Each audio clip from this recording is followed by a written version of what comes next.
Hi students, this is Shivam sir और आज हम लोग पढ़ने वाले हैं dispersion of light. Dispersion.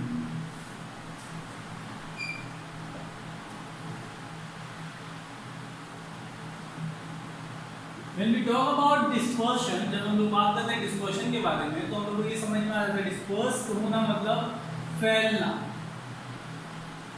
Disperse होना मतलब फैलना, मतलब यहाँ पे लाइट के फैलने की बात हो रही है। लाइट के फैलने की बात हो रही है मतलब सर सन से जो एक कलर आता है ना, सन से एक कलर आता है, white ray of sun, white रे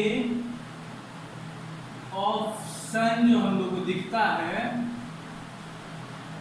वो आगे चल के अगर हम लोग देखेंगे तो प्रिज्म जैसी चीजों में जाकर या कोई भी चीज रिफ्रैक्टिव चीज में जाकर आगे वो 7 अलग अलग कलर्स में बढ़ जाता है। देखिए 7 डिफरेंट कलर्स में बढ़ जाता है। अलग अलग कलर होते हैं, अलग अलग कलर्स में बढ़ जाता है 7 डिफरेंट कलर्स। तो डिस्पर्स हो गया सर एक कलर का लाइट, वन लाइट व्हाइट रे फैल के डिस्पर्स होगी, कितने कलर्स बन गए? 7 कलर्स, 7 कलर रे।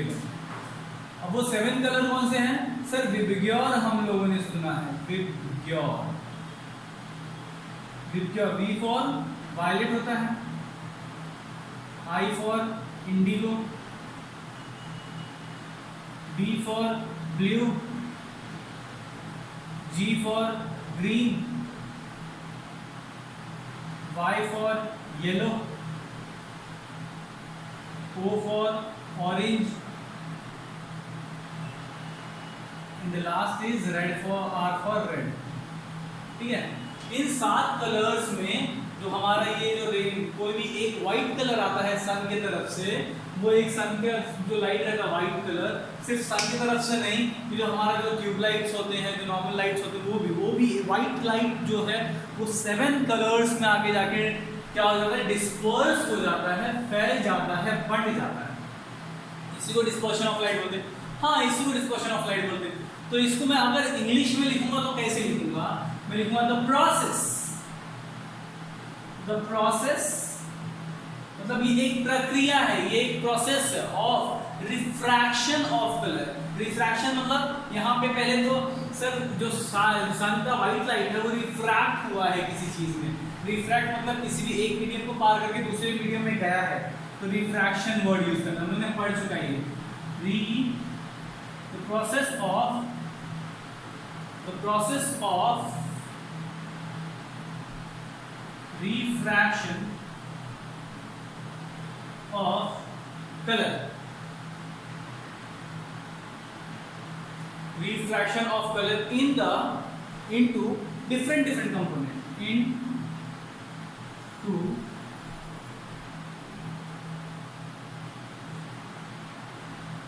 different component color, different component color while passing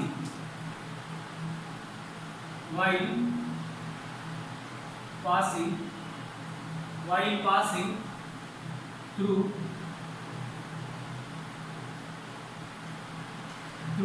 a transparent medium या फिर कोई भी एक medium, through a transparent medium नहीं लिखेंगे तो भी चलेगा, तुम्हारे बुक में मीडियम लिखा होगा, मैंने ट्रांसपेरेंट मीडियम बोल लिख दिया। Is called dispersion of light. Dispersion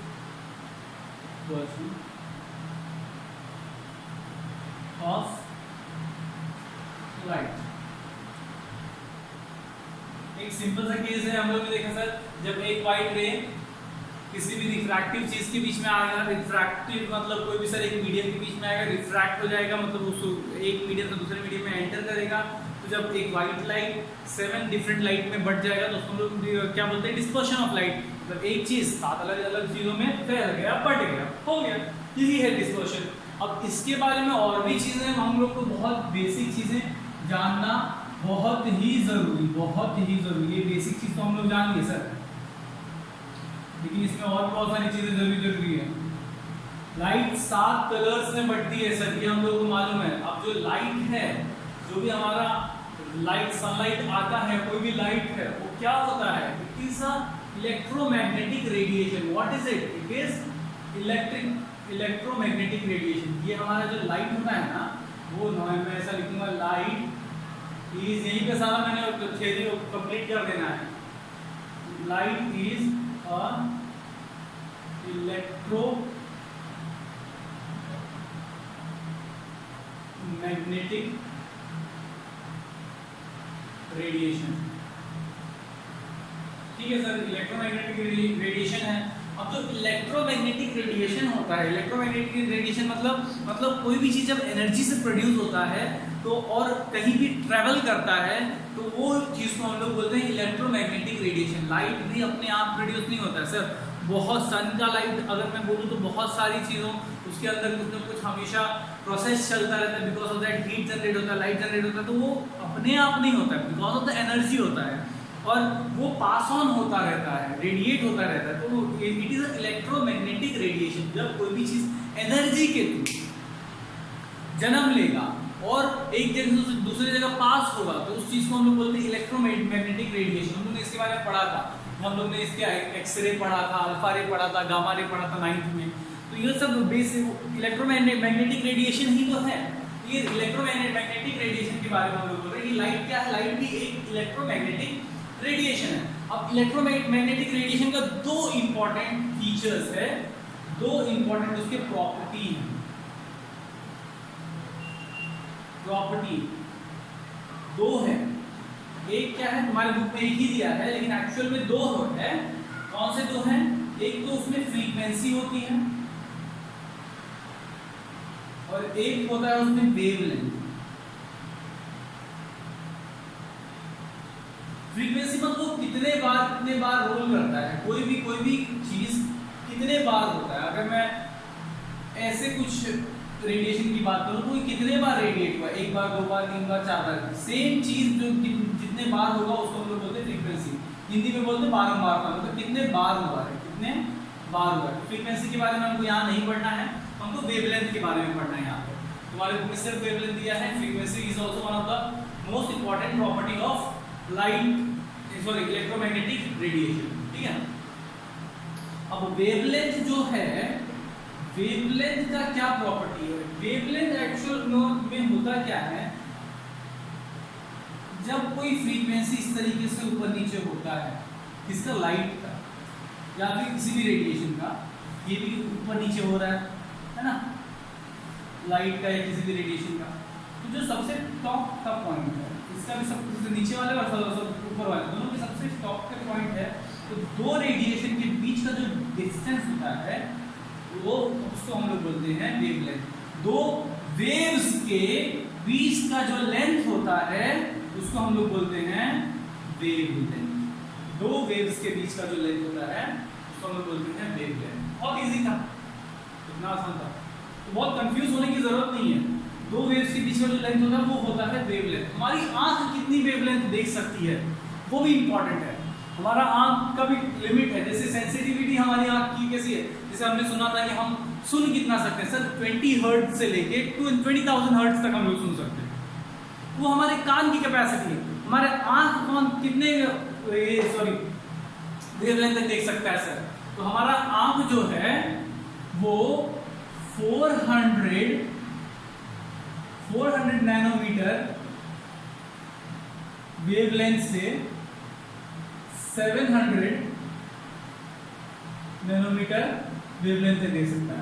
Our eyes is sensitive to see, कितना देख सकता है? From 400 nanometre to 700 nanometre. Nanometre मतलब 1 मीटर मतलब इतना होता है, नैनोमीटर मतलब 1 मीटर इज इक्वल्स टू 1 1 2 3 4 5 6 3 6 मतलब lakh, 10 lakh, 100 crores। 1 metre is equals to 100 crore nanometre. इसको इसलिए हम लोग बोलते हैं, जब मैं इस सबको ऐसे डिवाइड में लाऊंगा तो हम लोग 1 nanometre is equals to 1 raise to 9 metre बोलते हैं। 1 nanometre is equals to 1 raise to 9 metre, ऐसा ही कुछ दिया होगा।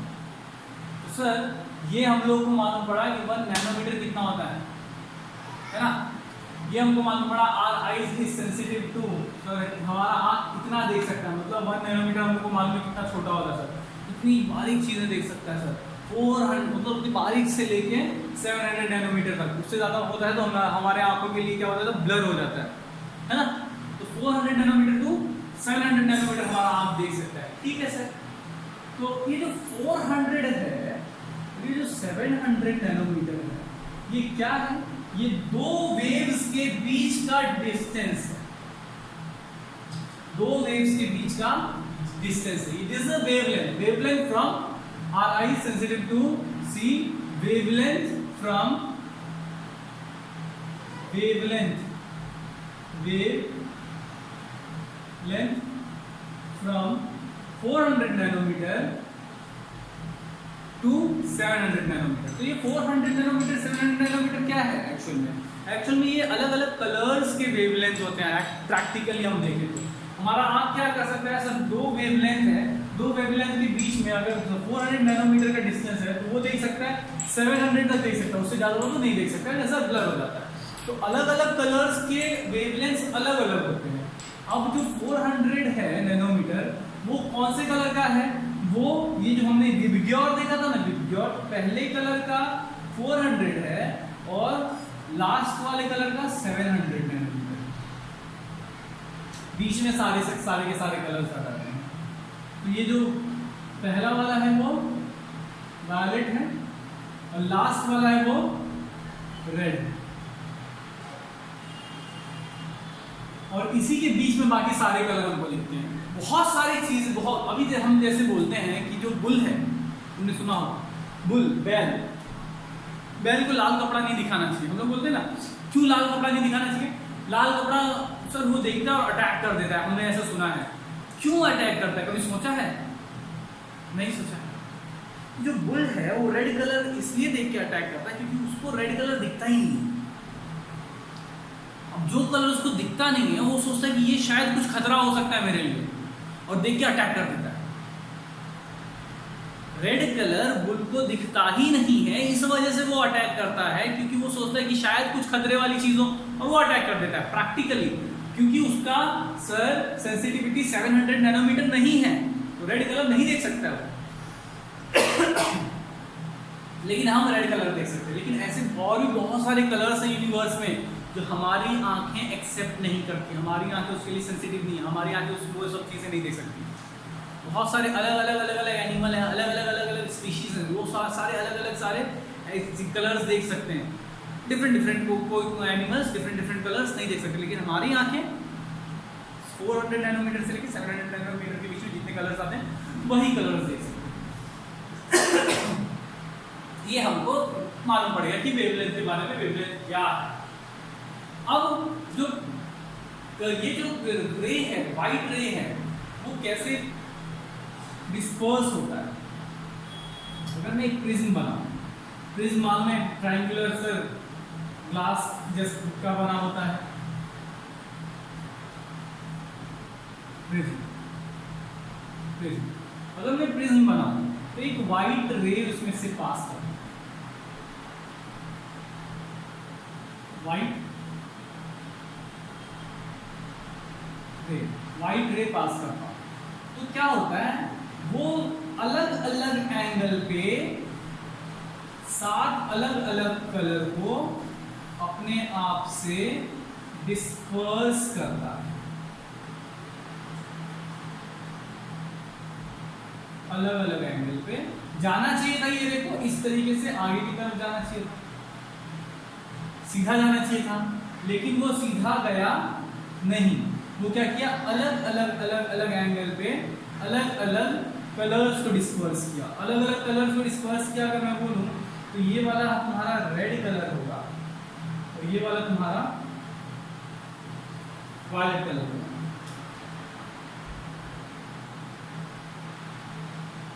वायलेट कलर, ये सबसे ऊपर वाला वायलेट कलर जो सबसे कम बेंड होता है। सर ऐसा क्यों हो रहा है? क्योंकि हमने इससे पहले रिफ्रैक्टिव इंडेक्स में पढ़ा था ना सर, रिफ्रैक्टिव इंडेक्स के बारे में पढ़ा था।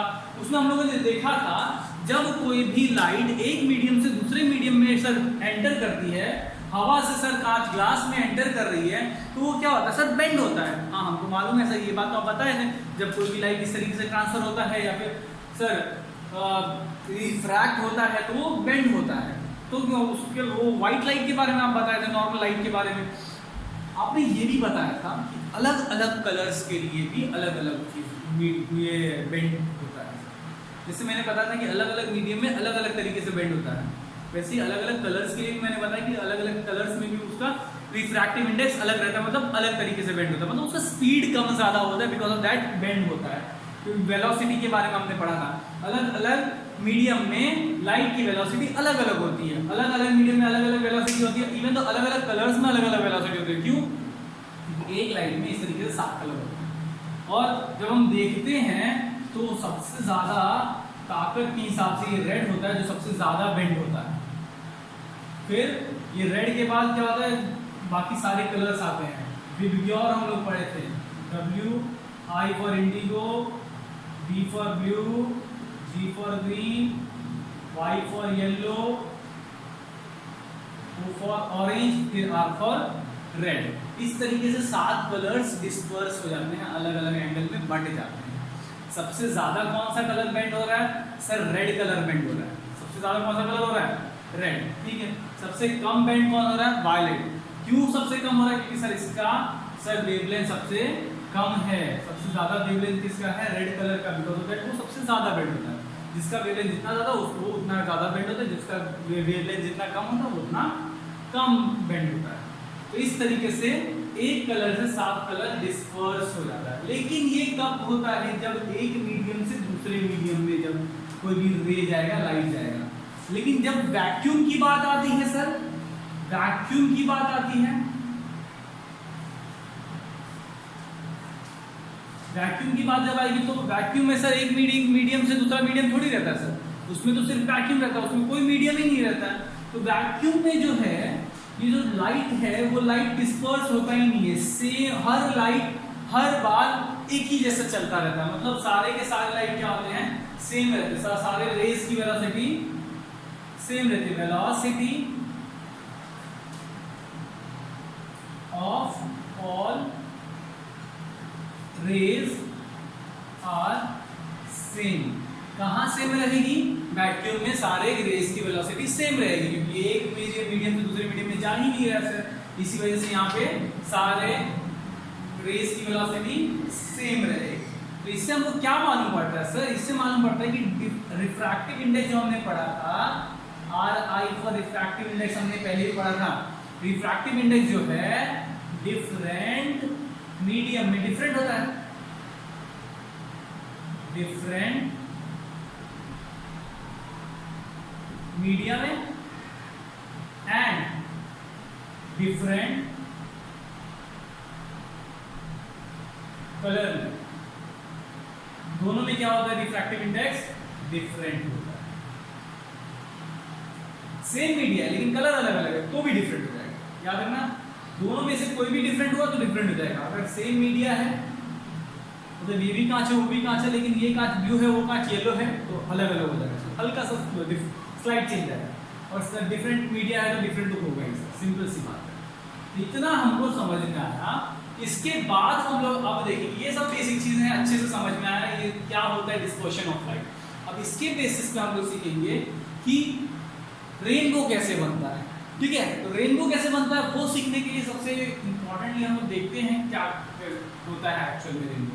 मैं इसको मिटा देता हूँ, तुम लोग इसको नोट कर लो, ठीक है।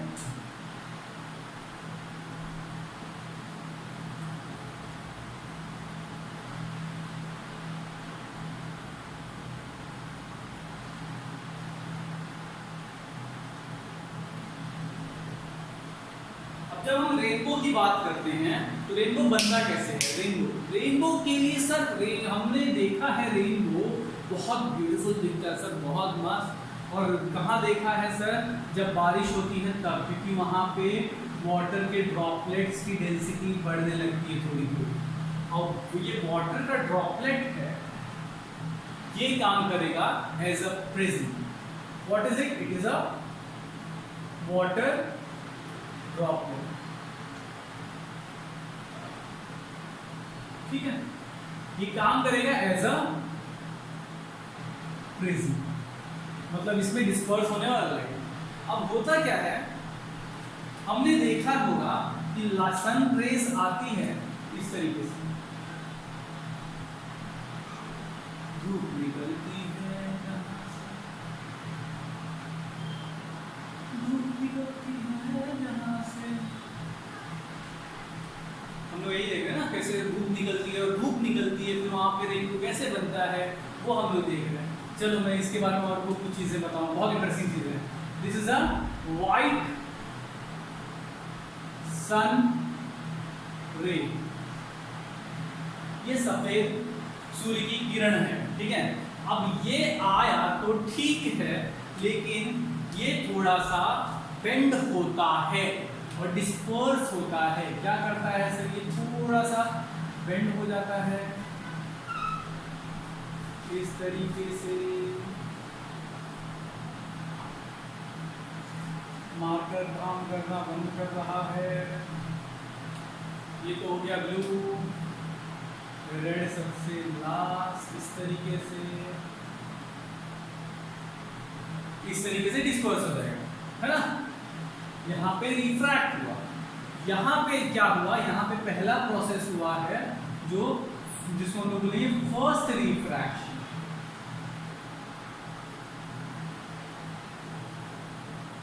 फर्स्ट रिफ्रैक्शन का ऑप्शन, एक व्हाइट लाइट आई और 7 कलर्स में बट गए। 7 कलर्स की जगह मैंने सिर्फ 2 ही कलर बनाया है, ब्लू और रेड, ठीक है।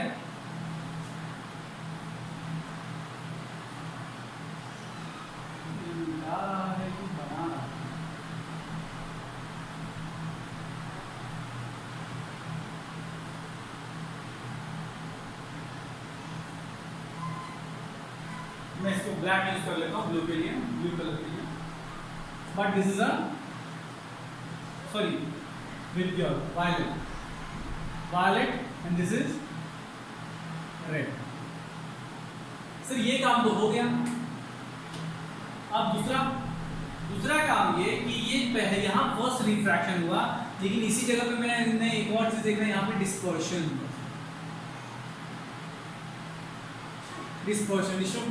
मतलब लाइट क्या हुआ सर, फैल गया, 7 अलग अलग कलर्स में फैल गया।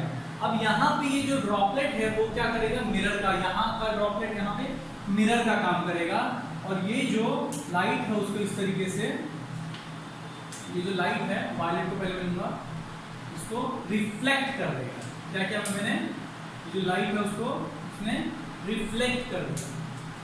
वायलेट को जो सब ऊपर था उसको नीचे ले लिया, और जो नीचे था उसको ऊपर कर दिया। रिफ्लेक्ट हुआ है ना सर, तो यहाँ पे हुआ है reflection of light. Water droplet देखो कितना मस्त काम कर रहा है, रिफ्लेक्शन ऑफ लाइट।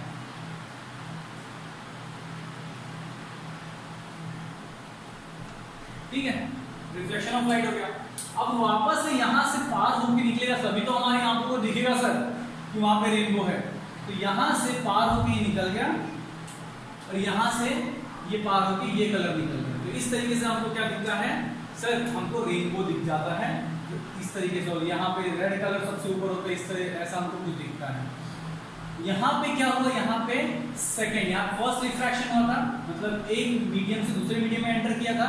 अब इस मीडियम से इस बाहर आएगा तो एक मीडियम से दूसरे मीडियम में एंटर करेगा from the water is the medium, और उससे सर अभी एयर में आ जाएगा, तो यहाँ पे सेकेंडरी रिफ्रैक्शन हो जाएगा। सेकेंडरी रिफ्रैक्शन हुआ तो इस तरीके से क्या होता है सर, यहाँ पे 7 कलर बनते हैं और हमको क्या दिखता है, हमको ये रेनबो दिखता है, रेनबो दिखता है। ठीक है, तो रेनबो कैसे बनता है, ये सारी चीजें जो मैंने लिखा है एक एक सेंटेंस बना के तुमको आंसर में लिखना होगा। अगर कोई पूछा कि हाउ डज रेनबो फॉर्म, अब एक सबसे इंपॉर्टेंट चीज तुम लोग बता ध्यान दो, रेनबो दिखता किस तरह और रेनबो कब फॉर्म होता है। हम लोग क्या प्रैक्टिकल असल में ऐसा लाइफ में रेनबो बना सकते हैं? हाँ, हम लोग रेनबो क्रिएट कर सकते हैं। कैसे? मैंने अपने कॉलेज के टाइम में देखा था, हमारे कॉलेज में एक बार ना जब पेड़ को पानी दिया जा रहा था, से फवारा करके पानी दिया जा रहा था, तो मैं खड़ा था इस तरफ, पानी दिया जा रहा था इस तरफ, वाटर के स्मॉल स्मॉल ड्रॉपलेट्स निकले थे, small droplets, small small droplets थे और स्मॉल ड्रॉपलेट्स ही रेनबो काम की। फिर हुआ क्या मन, सन अपोजिट साइड, जिस तरफ वाटर ड्रॉपलेट से उसके अपोजिट था सन, तब जाके मुझको ऐसा रिफ्लेक्शन हुआ, ऐसा कुछ हुआ और मुझे रेनबो जैसा कुछ चीजें दिखने लगी। और this is a truth story, ये प्रैक्टिकल में हुआ है मेरे साथ। रेनबो मैंने बहुत सिर्फ आसमान में नहीं देखा है, मैंने अपने कॉलेज कैंपस में भी देखा है इस तरीके से। रेनबो हम लोग घर पे भी बना सकते हैं, बस खाली इतना याद रखना, बीच में तुम खड़े रहना, मिड में तुम रहोगे, एक साइड सन रहेगा, अपोजिट साइड वाटर ड्रॉपलेट्स होंगे, तुमको रेनबो दिख जाएगा। इस तरीके से हम लोग रेनबो कहीं भी बना सकते हैं। इजी है ना, बहुत इजी है। अरे साइंस प्रैक्टिकल में यूज करने के लिए बहुत इजी समझा। तो this was the end of the lecture. Stay tuned, stay safe. चलो, थैंक यू।